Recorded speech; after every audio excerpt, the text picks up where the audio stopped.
الله چې چا نه خفه شي مال تی نالی صحت تی نالی کور تی نالی رب العالمین چې چا نه خفه شي نو الله تی نه د سجدي توفیق والی بے تندے اللہ تا نہ لگی چې پینزه ټیمه دی الله ته تندې نه لګي پوه چې رب خفه دی رب ما نه خفه دی ما نه د سجدي توفیق رب اغسته دی او علماء وای تا ته به څنګه پته لګي چې زما منځ قبول شو وای د منځ د قبولیت نښه دا ده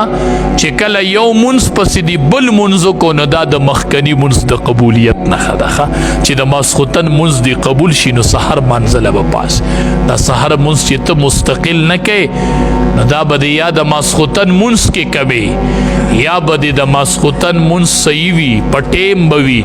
خو ته به د ماسخوتن د مانځه نه پس چرته په یو ګناه کې مبتلا کېږي ځکه درنه الله د شپې خفه شي او سار درنه د سجدي توفیق والی او کنه ماسخوتن چې اوده کېږئ په اوداسه کې اوده کېږئ اودس کوئ بیا اوده کېږئ نبی کریم صلی الله علیه وسلم چې به اوده کېدو اودس به یې وکړو سر به یې منګس کو او سترګې مبارکې به یې تورې کړلې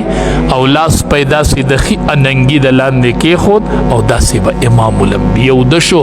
چې اوده کېږئ نو اوداسه کې اوده کېږئ ځکه دا مرګ دا خوب چې دی دا د مرګ غرور دی دا د مرګ غرور دی النوم اخو الموت پته نه لګي وایا که سم لمه او بیا پانه سمه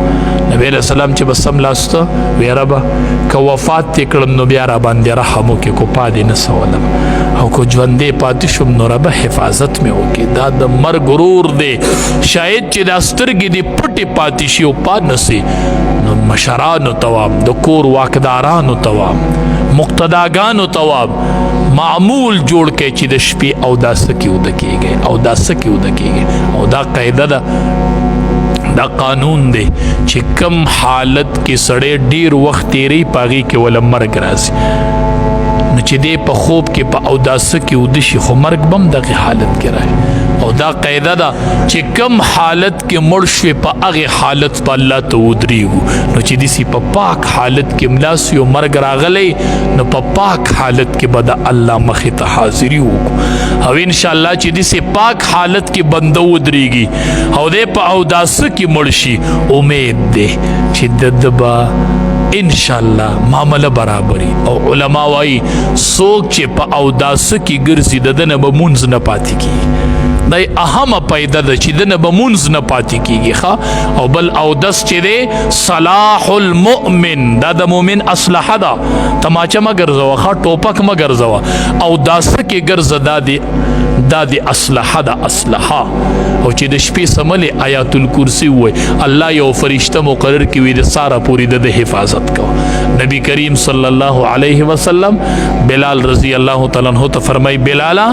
چې جنت مې ولیدو نو ستا د خپو آواز مې واورېدو په جنت کې مې ستا د خپو آواز اورې وی ته څه عمل کوې وی زما چې کله اودس مات شي سمدستي بل اودس کوم بیا اودس چرته نه ګرځم